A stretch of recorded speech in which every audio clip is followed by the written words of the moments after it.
Air India plane crash की प्रारंभिक जांच रिपोर्ट में जिस एक चीज की तरफ लोगों का ध्यान गया वह है फ्यूल कंट्रोल स्विच। भारत के विमान दुर्घटना जांच ब्यूरो यानी एआईबी की इस रिपोर्ट में बताया गया है कि टेक ऑन ऑफ के कुछ ही सेकंड बाद 12 साल पुराने बोइंग 787 ड्रीम लाइनर के फ्यूल कंट्रोल स्विच अचानक कट ऑन ऑफ पोजीशन में चले गए। इससे इंजनों को फ्यूल मिलना बंद हो गया और इंजनों ने काम करना बंद कर दिया। कॉकपिट वॉइस रिकॉर्डिंग में एक पायलट दूसरे से पूछता है कि उसने कट ऑन ऑफ क्यों किया।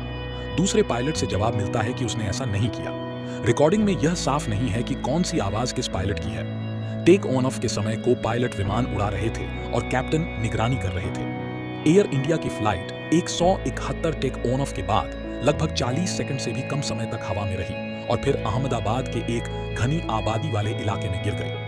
यह भारत के सबसे बड़े विमान हादसों में से एक बन गया। जांचकर्ता यह समझने के लिए मलबे और कॉकपिट रिकॉर्डर की जांच कर रहे हैं कि टेक ऑन ऑफ के तुरंत बाद क्या गड़बड़ी हुई। एयर इंडिया की यह उड़ान साफ मौसम में 625 फीट तक ऊपर गई थी, लेकिन कुछ ही देरी में क्रैश हो गई। एआईबी ने 15 पन्नों की शुरुआती जांच रिपोर्ट जारी की है। यह जांच भारत की अगुवाई में हो रही है, जिसमें Boeing, General Electric, Air India और भारतीय नियामकों के विशेषज्ञ शामिल हैं। साथ ही US National Transportation Safety Board और ब्रिटेन के विशेषज्ञों ने भी इसमें हिस्सा लिया है।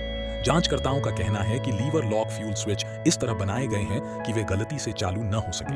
इन्हें फ्लिप करने से पहले ऊपर खींचकर अनलॉक करना पड़ता है। यह सुरक्षा व्यवस्था 1950 के दशक से चली आ रही है। इन्हें बहुत हाई स्टैंडर्ड पर बनाया गया है और यह बेहद भरोसेमंद माने जाते हैं। ओहायो स्टेट यूनिवर्सिटी के एविएशन एक्सपर्ट और पूर्व में एयरलाइन हादसों के जांचकर्ता रहे शप्रचनिकी कहते हैं कि यह सवाल जरूर उठता है कि क्या किसी भी पायलट ने स्विच को ऑन ऑफ पोजीशन में किया।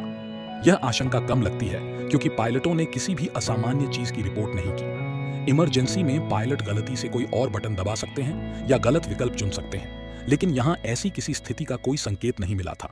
न ही कोई बातचीत से ऐसा लग रहा है कि फ्यूल स्विच से गलती से छेड़छाड़ हुई। इस तरह की गलती आमतौर पर तब नहीं होती जब तक कि कोई साफ वजह न हो। पीटर गोयल्स अमेरिका के national transport and safety board यानी एनटीएसबी के मैनेजिंग डायरेक्टर रह चुके हैं। वह कहते हैं कि ऐसा संभव है कि कॉकपिट वॉइस रिकॉर्डर में इससे कहीं ज्यादा जानकारी हो जो अब तक साझा नहीं की गई है।